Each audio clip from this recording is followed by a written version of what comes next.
who's here. You guys can sit back down. I stalled long enough. Okay. This is awesome. Okay. Hi, Adrian. Take a breath. My friend. Okay, so I'm going to introduce Adrian Clark. He received multiple scholarships while he was here during his time at MPC from the foundation.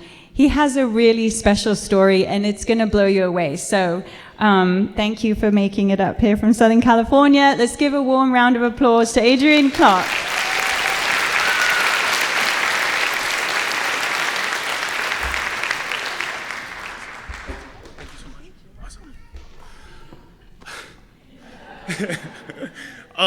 Leave it to the LA film coordinator to put down 7 p.m. instead of 5 p.m.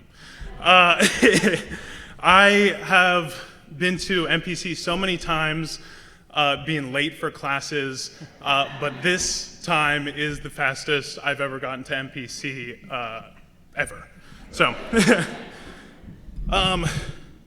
hi. Quick disclaimer, I'm 24. So if you're sitting here expecting wisdom, let's lower the bar. I learned what an HSA was 3 weeks ago. I called my mom. She didn't know either.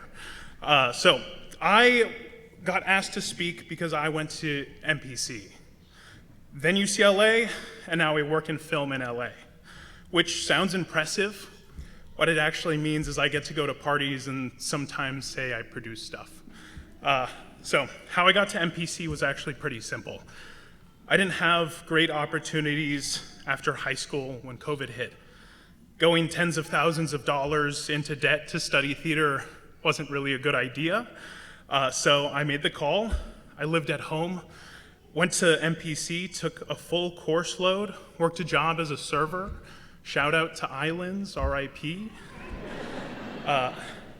People talk about community college like it's a fallback, the safety net, the thing you do when the real plan doesn't pan out.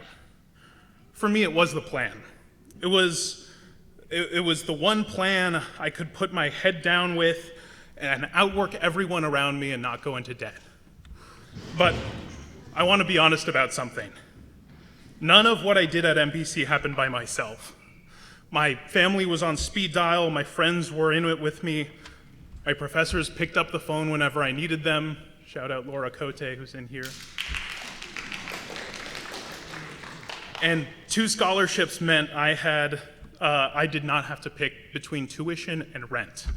The Camilla de la Llanta Theater Arts Memorial Scholarship and the Doolittle Performing Arts Scholarships, just so you guys know, they're not just names, they have incredible stories behind them. Everyone getting a scholarship today, I hope that you're able to talk with a donor or look it up and just know what your scholarship means and why the donors are doing it. But to all of the donors in this room tonight, thank you. You don't write checks, you buy us time to pursue our dreams.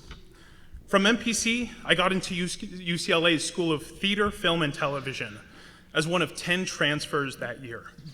I also got into Stanford. I know, I was late to this thing and I got into Stanford. Suddenly, I was the belle of the ball, which is hilarious because 2 years earlier, the same dream schools had passed on me without a second thought. Apparently, the trick is to ghost them for a couple of years, come back hotter, and with a 4.0. I went to UCLA on a full ride, was the valedictorian, graduated summa cum laude.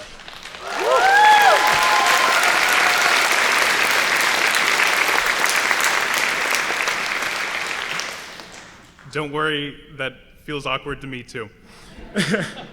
And then I graduated, moved to LA, and got punched in the face by reality. Reality has a really nasty right hook. Nobody was honest with me about this part, so I'm gonna be. I had a degree from UCLA, a thesis film touring festivals, and 0 job prospects. The only film work I could actually get were these vertical phone dramas, those soap operas that you scroll around on TikTok. And okay, I'm not making this up. I worked on one called The Quarterback Next Door. $300 a day, really good paycheck, $300 a day to slowly kill me inside. 2 years at one of the best film schools in the nation, just to make something that people watch on their toilet. And then it gets worse. Sadly, my mentor passed away, who had been directing me in plays in Carmel since I was a kid. A few weeks later, the LA wildfires hit Altadena and the Palisades and came within a mile of my apartment. I packed a go bag while watching the smoke roll in. By that point, I had already sent out, and again, I'm not joking with you, 500 applications. 500. Nothing had come back. I was 22. I had done everything anybody had ever told me to do. And I was sitting in a smoke-filled apartment in Los Angeles, applying to be a production assistant for the 7th time that week. It does not get easier. It just gets harder. That's the part nobody tells you about. What got me out wasn't grit. It wasn't a movie montage. It wasn't generational wealth, even though I really wish it was. It was coming home for 2 months to my family. It was friends from PG High, from MPC, from UCLA just checking in on how I'm doing. It was teachers from MPC and UCLA who cared about me and reached out.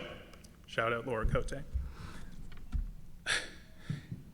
It was application 501 and 502 until somewhere in the high 500s, one of them landed on the desk of the former president of DreamWorks. He took a meeting. He took a chance.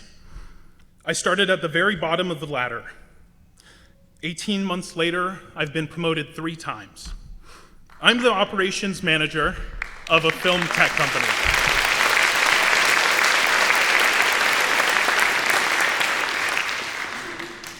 I'm the operations manager of a film tech company, a company building tools for the next generation of filmmakers. I also produce the Carmel International Film Festival, shameless plug, first weekend of October, which means I get to put what I've learned in this community back into this community. And I'm here in front of you because none of it, and I mean none of it, happened by myself. So here's what I want to leave you with. It's hard. Again, really, really hard. And I'm not gonna stand up here and tell you it gets easier. It doesn't. You just get stronger. But the part that feels hardest right now, that's the part you're gonna miss. And the thing is that you don't do any of it alone. You do it with your family, with your friends, with the donors who paid for the seats that you're sitting in, with strangers who, for some reason you'll never fully understand, decide to take a chance on you.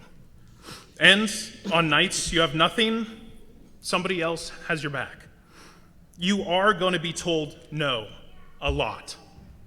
And then one day, somebody's going to say yes. When they do, just try to enjoy that moment. And if any of you figure out what an HSA is before my mom does, please give her a call. Thank you so much.